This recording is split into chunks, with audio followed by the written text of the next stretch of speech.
السلام عليكم ورحمة الله وبركاته.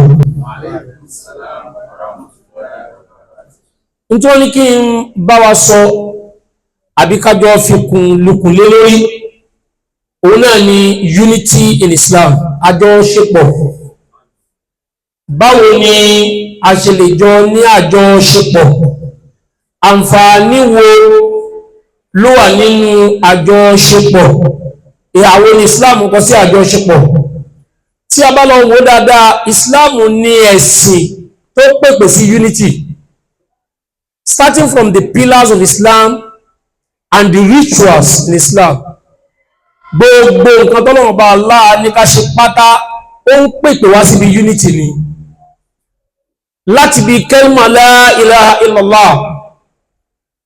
Tá a bá kúrò níbẹ̀ yẹn, tá a bá wo iqamatus salat, ká máa kírun, unity náà lọ́lọ́run bá ń pèpè sí. Ẹ jẹ́ ká gbé láti bí kẹ́límà yẹn, ẹ rí pé gbogbo ayé kẹ́límà yìí nìkan náà ló so wá papọ̀. Èyí bá jẹ́ Hausa, kò bá jẹ́ Igbo, kò bá máa jẹ́ wọn Nàìjíríà, tá bá ti gbọ́ la ilaha illallah Muhammad Rasulullah àti di kankan náà nù ni. So eléyìí, naturally the uniformity or the unity is there in Islam without even searching for any facilitator. A rí pé Islam ló so wá pọ̀ káàkiri ayé. Yẹ́n ló fà tó fi jẹ́ pé ní kẹ́límọ̀ tí wọ́n ń pè ní kẹ́límọ̀tù la ilaha illallah, tá a lè pè ní kọ́kọ́rọ́ tá a fẹ́ fi wọ Islam yẹn, òun ni wọ́n ń wí lókè òkè ọya, òun náà làwọn máa wí bí anywhere tá a bá wà kẹ́límọ̀ yẹn ló so wá pọ̀. Ìyẹn ni àwọn àfáà ẹ̀sìn fi ń pèpè sí pé ká má tún introduce nǹkan míì sábẹ́ kẹ́límọ̀ yẹn tó máa yà wá sọ́tọ̀ọ̀tọ̀, which we are doing today. À ń tún introduce nǹkan míì sábẹ́ kẹ́límọ̀ yẹn. Òun ló fà á tó fi jẹ́ wípé ní àwa rí oríṣiríṣi sect, a rí oríṣiríṣi parties, a rí oríṣiríṣi group.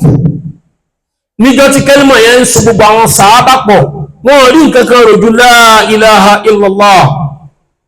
Bọ̀ lẹ́ni àwọn àgbà la ilaha illallah ti wá sọ́nà kan, àwọn kan náà tún gba tí wọ́n sọ́nà kan, àwọn kan sọ pé báyìí làwa ṣe ń wí, báyìí làwa ṣe ń wí. Débi pé ara wọn kan tó jẹ́ wípé ní báwọn ṣe máa wí la ilaha illallah tí wọn, mùsùlùmí kejì ò níwà comfortable pẹ̀lú ẹ̀. Ṣíbí la ilaha illallah ta gbà látọ̀dọ̀ Ànábì náà ní bóò ló ṣe wá dà yìí. Ṣòbí tí mo lọ ni pé tá a bá wo ìpìlẹ̀ Islam, a rí pé unity ló pèpè sí la ilaha illallah. Àwọn kẹ́límọ̀ yìí náà ni gbogbo àwọn Ànábì tó wá, even before the Prophet Muhammad sallallahu alaihi wasallam, àwọn Ànábì tó wá la ilaha illallah yìí náà ń pèpè sí. Nígbà ayé Musa, wọ́n sọ pé la ilaha illallah Musa Rasulullah. Nígbà ayé Isa, la ilaha illallah Isa Rasulullah. So ẹ jẹ́ ká kọ́kọ́ mú láti bẹ̀rẹ̀ pé kẹ́límọ̀ yẹn uniformity wà ń bẹ. Even if you translate it to English or any other language, kẹ́límọ̀ yẹn ló so wá pọ̀. So tàbádí mùsùlùmí tó bá ń yapa ara wọn lẹ́yìn àbí tí gbólóhùn ò bá jọra wọn, àwọn ni wọ́n ní problem. Islam ti gbé ohun tó máa so wá papọ̀, ó ti gbé kalẹ̀ even before the birth of Rasulullah sallallahu alayhi wa sallam. Coming to iqamati salat, ẹ ká wo irun. Báyìí ṣe ń kírun ní Nàìjíríà ni wọ́n kí ń Saudi. A ní láti béèrè lọ́wọ́ ẹni tá a jọ fẹ́ kírun tí àwọn tí ẹ yàtọ̀ sí wa pé please, how will you observe your own zuhur? A ní béèrè. Ẹni tó bá ti lọ sí àjìrí dáadáa, bó ti lọ trip kan tó pa àwọn mùsùlùmí tó jẹ́ ẹlẹ́yàmẹ̀yà papọ̀. For example, àwọn tá máa ń lọ àjàbáyà, àwọn tá máa ń lọ múra, tá bá wà lórí ìjókòó yìí. Ẹni pé tá bá ní stop over, níbi tá bá ti ní stop over, tá bá ní láti kírun, we will not interrogate the person who wants to lead us that please, will you be able to observe Salatul Dhuhr for us and how do you want to observe it? We just make it come, Allahu Akbar, Allahu Akbar, and everybody will be lining, expecting who is going to be the leader. Akon ti ẹnìkan síwájú, that is unity. Ẹni tá àjọ ríra rí, tá àjọ sọ fún wa pé jọ wà kírun fún wa o. Ibi táwọn èèyàn bá ti ń tàdí tó ń tàdí, ẹnìkan kan lè máa bọ̀ from nowhere, ó ṣọ̀rọ̀ látán. Akon wa we not praying and please lead us. A dẹ̀ lead. Ẹni tá pàdé rí, a dẹ̀ máa kírun lẹ́yìn ẹ̀, ó dẹ̀ jẹun táwa náà ń kí Nàìjíríà. Is that not unity, so kí ló tó wá ń yà wá sọ́tọ̀ọ̀tọ̀. So tá bá ní disunity àbí segregation, the problem is with the Muslims, not with Islam. Ibi tá a bá ti get it wrong ní ká lọ wò. Ẹ̀sìn yìí ẹ̀sìn tó so wá pọ̀ ni. Nǹkan tí mo ra sọ yẹn, ẹ jẹ́ ká wò ó pẹ̀lú àwọn tí wọ́n jẹ́ ẹ̀sìn tó tún níwèé bíi tiwa. Ṣójọ bẹ́ẹ̀ ni ṣé Kérúbù lè lọ sọ́dọ̀ ìkíní kan kó lọ lead wọn ni ọ̀tọ̀ọ̀tọ̀ ní náà, but ó wá yanilẹ́nu páwọn lẹ́nu wọn wá kò ju àwa lọ. Àwọn tó ń búlì ara wọn jù lẹ́yìn àwọn mùsùlùmí ni. Ọ̀tá kan ò tiẹ̀ fèsì wa mọ́, àwọn náà là ń fèsì ara wa, àwọn náà là ń búra wa, àwọn náà là ń yára wa bolẹ̀, àwọn náà là ń ṣọ̀tẹ̀ ara wa, àwọn náà là ń púlù ara wa wálẹ̀. So something is wrong with us, nothing is wrong with Islam. And ìyẹn ló fà á tó fi jẹ́ pé ẹ máa rí àwọn tí wọ́n lajú, when they hear about Islam and they see the real Islam, wọ́n máa embrace Islam ni. Òun ló fà á tó fi jẹ́ pé in the Western world today, àwọn tó ń wọlé Islam wọ́n fẹ́ ju àwa tàwa ní tàjẹ́ dúdú yìí lọ, torí wọ́n rí that uniformity and uniqueness about this religion. I think that is what we are expected to be preaching. Pé nǹkan tó bá ń yà wá sọ́tọ̀ọ̀tọ̀ yẹn ká gbé jùlẹ̀. Kí la ti ń sọ nípa, à ń sọ nípa iqamati salat, à ń sọ nípa shahadatu la ilaha illallah. Ṣé Kùránì ò ti so wá pọ̀ ni? Kùránì ti so wá pọ̀ náà. Kùránì fúnra ẹ̀ ti jẹ́ ká mọ̀ pé ìkan náà ni wá. Bọ̀ níjọ́ tí a bá ti padà síbẹ̀ mọ́, wàhálà ni. Ẹ wo hajj wa, ẹ wo hajj, àtolówó, àtẹlẹ́mù, àtẹni tó gbọ́n, àtẹni tí ó gbọ́n, àti baálé ilé tó wà responsible, àtẹni tí ó responsible, tó bá ti l'opportunity àti dé sí Mọ́kà, bákan náà láàjọ máa ṣe nǹkan náà lásìkò kan náà níbi kan náà. So eléyìí mo fi sọ fún wa pé Islam preaches unity than any other acclaimed religion. With all these, my fathers and my mothers, brothers and sisters in Islam, you can see that without even citing any quotation from either Quran or Sunnah of Rasulullah sallallahu alaihi wasallam, naturally Islam is calling to unity. Káwá padà sínú Quran tí mo sọ lẹ́ẹ̀kan pé Quran fúnra ara rẹ̀ ìwé tó so wá pọ̀ ni. Quran tí wọ́n kà nígbà yà Nabi sallallahu alayhi wa alihi wa sallama, òun náà la máa ń kà lẹ́ni. Ẹ wo gbogbo ọgbọ́n tí wọ́n ti dá láti fi distort ẹ̀. All the effort failed. Why? Because it is the book of Allah subhanahu wa ta'ala. Àwọn èèyàn wá ń gbá gbogbo ẹ̀ sórí ibi tí kọ́ máa gbọ́dọ̀ wà nígbà yà Nabi náà ló gbọ́dọ̀ wà lẹ́ni. Fatiha àjọ yẹn náà ni Fatiha tèmi. Mo wo clips kan lẹ́nu jọ́ mẹ́ta yìí lórí social media. Ọlọ́run bá irú àtúbọ̀tán tó bẹ́ẹ̀ nìyẹn, Ọlọ́run má jẹ́ ó bá wa. Mùsùlùmí ni tẹ́lẹ̀, ó wá kéwú, ó ti wá fún fẹ́ǹsì, ó ti wá di pastor. Kí ló wá ń ṣe ibi tí mo ń lọ gọ́gọ́ rí o? Ó wá lọ because Bible, there is a Bible that is written in Arabic. Ó wá lọ há àwọn sáàmù yẹn ní Arabic. Ó wá ń fi ohun Kùránì ka sáàmù yẹn. Redeem pastor ni. Ó wá ń fi ohun Quran tó ti ohun Quran tẹ́lẹ̀, ó wá ń lo ohun Sudes láti fi ka sáàmù yẹn. Mo kọjá lómi, ewu tún ni mo tún gbọ́ yìí. So bóyá ń ka wọ́n translate yẹ, gbogbo àwọn ẹgbẹ́ ń kí pé pastor gíní kan orúkọ Mùsùlùmí yẹn náà fi ń pè é, wọ́n á wò pé ìjẹ́ yóò jọ Quran náà pàápàá kó dún. So Quran yìí ni ìwé tọ́lọ́run fi so wá papọ̀. Kí n tún máa lọ sáwọn point tó máa facilitate unity wa. Sayyidina Umar radiyallahu anhu ó pe Abdullah ibn Abbas. Abdullah ibn Abbas was nicknamed as Turjuman al-Quran. Ẹni tó lè tú Quran jù Abdullah ibn Abbas ni. Láti kékeré lọ́lọ́run ti fún lẹ́bùn yẹn. Umar ibn Khattab, the second Khalifa, now invited him and interrogated him. Ó ní bí mo ṣe ń wo Islam yìí nígbà ayé tiwa tá a jẹ́ Sahaba, tá a jẹ́ companion yìí.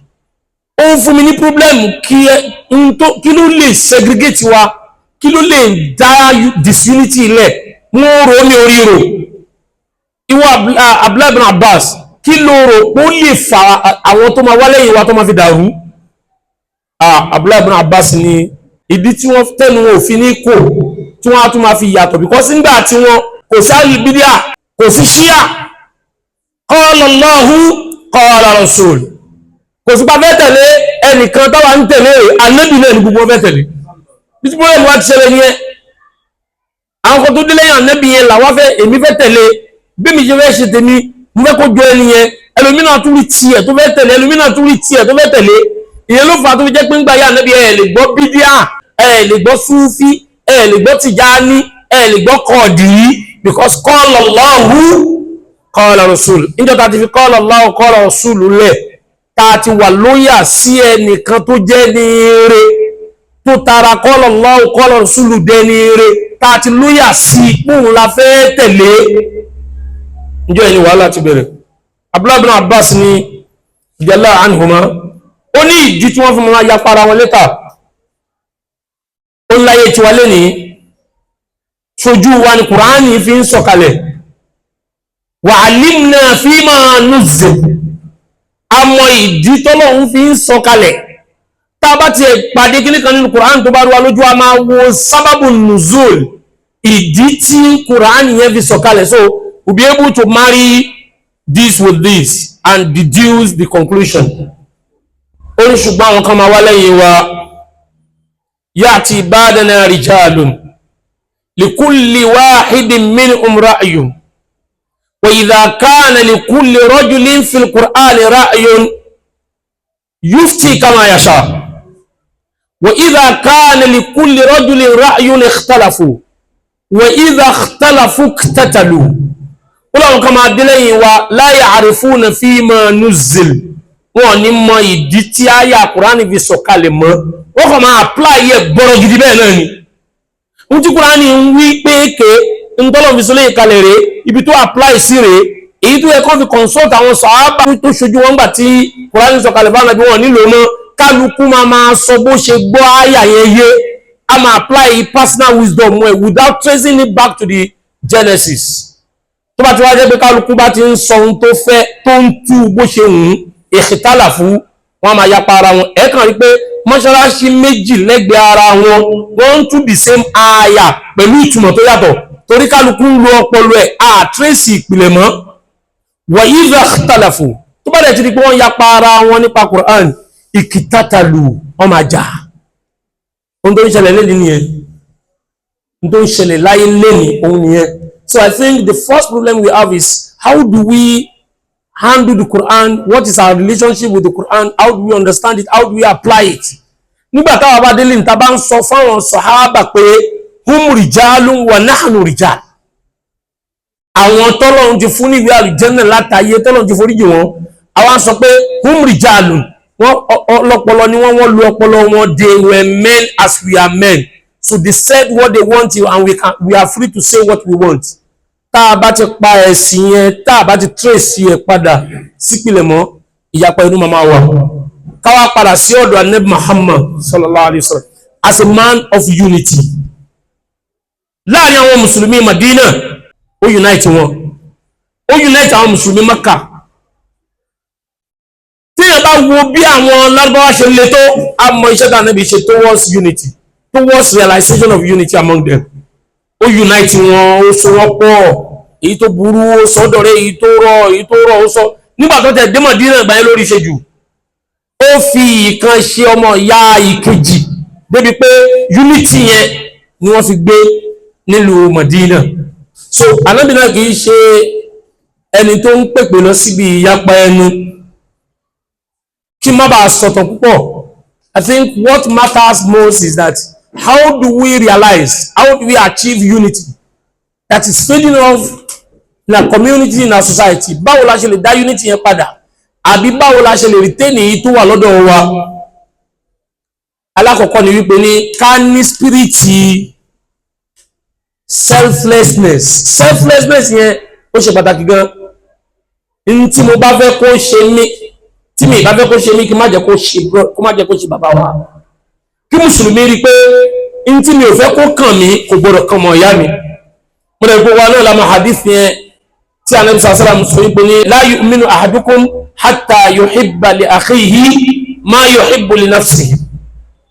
N ta bá fẹ́ exactly tá a fẹ́ kó ṣẹlẹ̀ sí wa ká má jẹ́ ó ṣẹlẹ̀ sọmọ ìyá wa níta bá fẹ́ kó ṣẹlẹ̀ sí wa òun ni ká rò pé kó ṣẹlẹ̀ sọmọ ìyá wa náà. Aya kan bẹ́ẹ̀ ní Quran 59 Suratul Hashr verse 9 ọba Allah ni walladhina tabawwa'u ad-dara wal iman min qablihim yuhibbuna man ajara ilayhim la yajiduna fi sudurihim haja mimma utu wa yu'thiruna ala anfusihim walau kana bihim khasasa.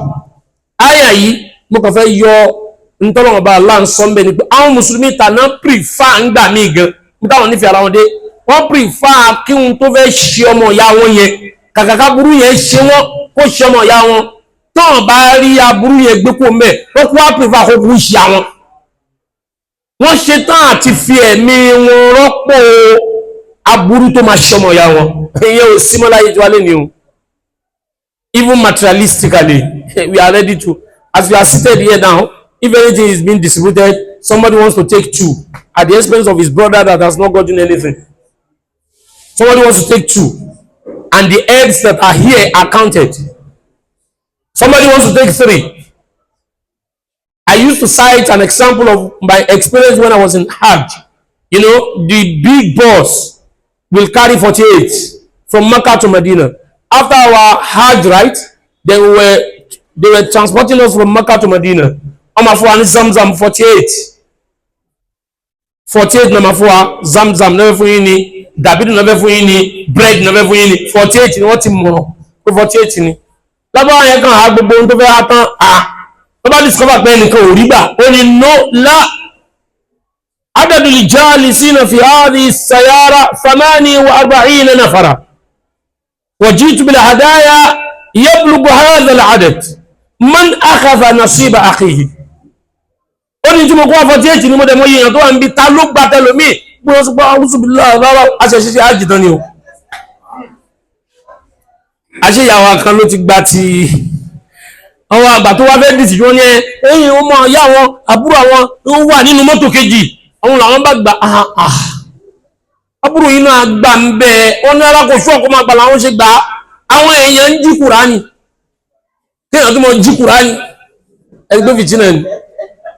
àwọn mùsùlùmí tànà ibi tí wọ́n ti rí unity ṣe ni pé wọ́n believe nínú brotherhood gan.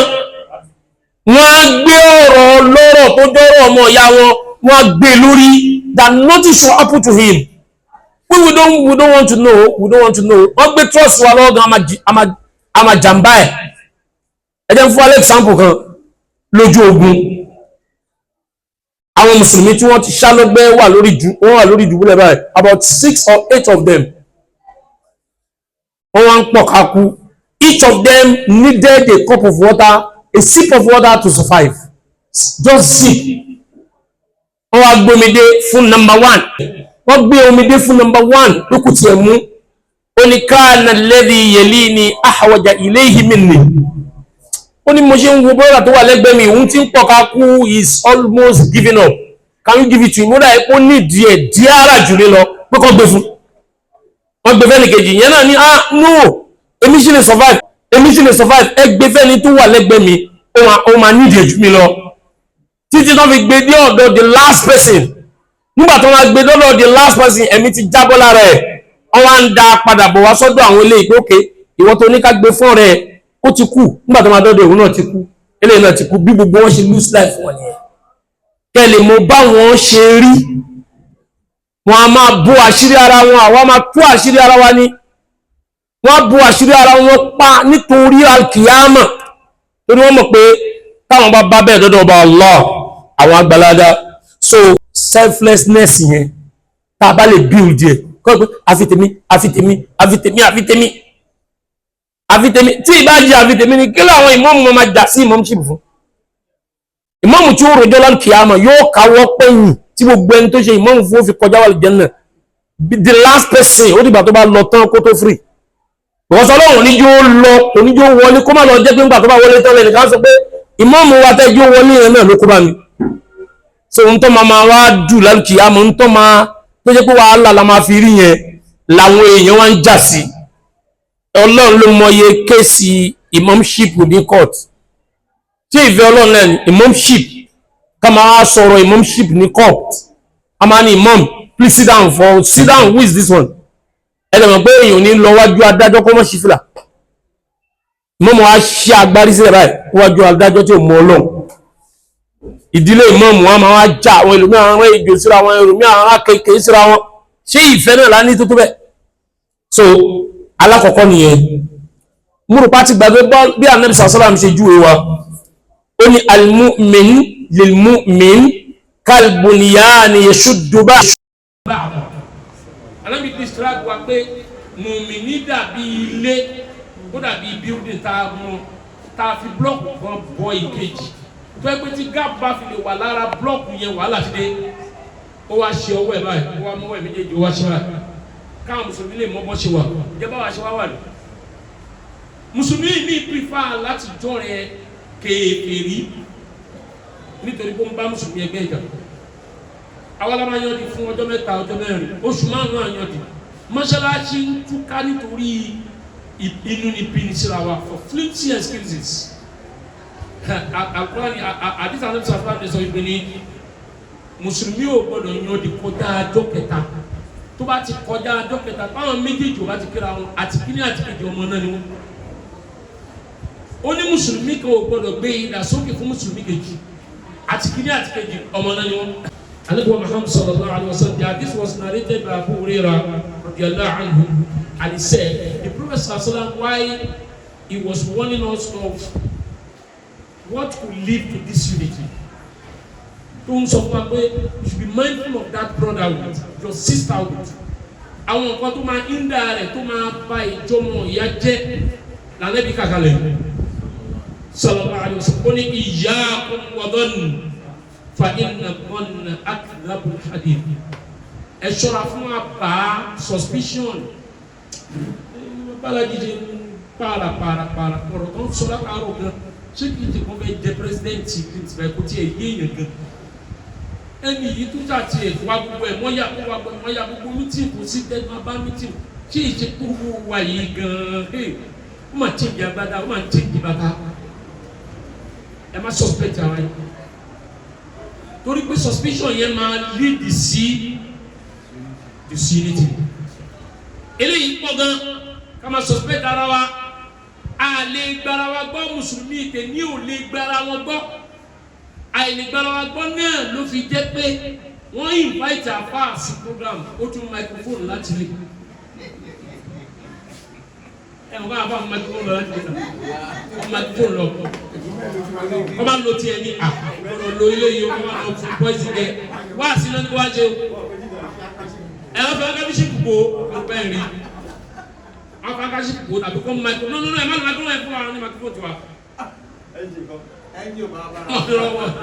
Ẹ̀fọ́ ẹ̀jẹ̀ wọn yẹ o lè fẹ́ gbẹ́jáde trust ra wa torí suspicion yẹn pọ̀ trust wa suspicion yẹn pọ̀ nítorí pé suspicion yẹn pọ̀ ni ò jẹ́ kí unity wà mọ́ gbogbo gbàtà bá ń ṣe suspicion ká mọ̀ pé wà aktabul hadith wala tahassasu atahassus alfarqu bayna tahassus wa tajassus. Tahassus ni pé ẹni tó sáà lo òkè yìí kó wálẹ̀ Ànábì ní ẹ má ṣe bẹ́ẹ̀ tajassus ni ká máa tẹnu wọlé pé kó ló ti ń rówó gan báwo ló ṣe ń ṣe gan Ànábì ní àgbọ̀lọ̀ síbẹ̀ wala tanafazu ẹ má fi ọjà tí bá tẹlifí jẹ yóò lè lo tanafas hadith kan lo riwaya kan lo tanafazu ìkan lo tanajashu. Ẹ má torí kí ọjà tí ẹ fọ́ ẹ wá rí ìṣòwò tí àbí torí pé ẹ fẹ́ gba kọ́sítọ́mà kan ẹ wá gbé owó lé ọjà fẹ́lẹ̀ wala yabi' ba'dukum ala bi' ba'd. Ànábì ní ẹ gbọ́dọ̀ fi ọjà yín fún ọjà ẹlòmíì wala tahasadu ẹ má jealous kí ẹ máa yẹn fi èèyàn yẹn lọ wà láàrin wa gan ẹjọ́ tẹ́lẹ̀ mi máa rò ní mọ́ṣáláṣí ẹjọ́ yìí kì í ṣe ẹjọ́ ọ̀dà lásán ẹjọ́ ọ̀lára ni. Wala tabagadu ẹ má bínú ara yín wala tadabaru ẹjà kò sí bẹ́ẹ̀ ìṣẹ̀lẹ̀ ìjà ẹ bá ti kẹ́ ẹ parí ẹ lẹ́sẹ̀kẹsẹ̀ kí wọ́n múra yín sínú kó má tán mọ́ kì í jẹ́ kí unity wà wa kunu ibadallahi ikhwana. Ànábì ní ẹ jẹ́ ọmọ ìyá lẹ́ni tí ó jọ so papọ̀ al-muslimu akhul muslim mùsùlùmí ọmọ ìyá mùsùlùmí ẹ kó jẹ́ la yadlimuhu kò gbọ́dọ̀ ṣàbòsí fún wala yuslimu Adh-dhulmu wa taslim. Kò lè gbọ́dọ̀ fà á ní aburú lọ́wọ́, kò gbọ́dọ̀ jẹ́ pé látọ̀dọ̀ ẹ̀ ni wọ́n á ti rí ọmọ yẹn mú. Wala yakhduruhu, kò gbọ́dọ̀ yẹ̀yẹ́, kó yẹ̀yẹ́, kó sọ̀rọ̀, kó fi yẹ̀yẹ́. Inú wọn bí tí a fẹ́ bá já o àwa akẹ́kọ̀ọ́ aláfa àti máìkì máa ń wà lọ́wọ́ wa. Abu yẹn wálẹ̀, à ń sọ̀rọ̀ sí bàbá ẹ̀, à ń sọ̀rọ̀ sí ìdílé ẹ̀, àgbé yẹ̀yẹ́ ìjáde yẹn ló wà ń tàn sí.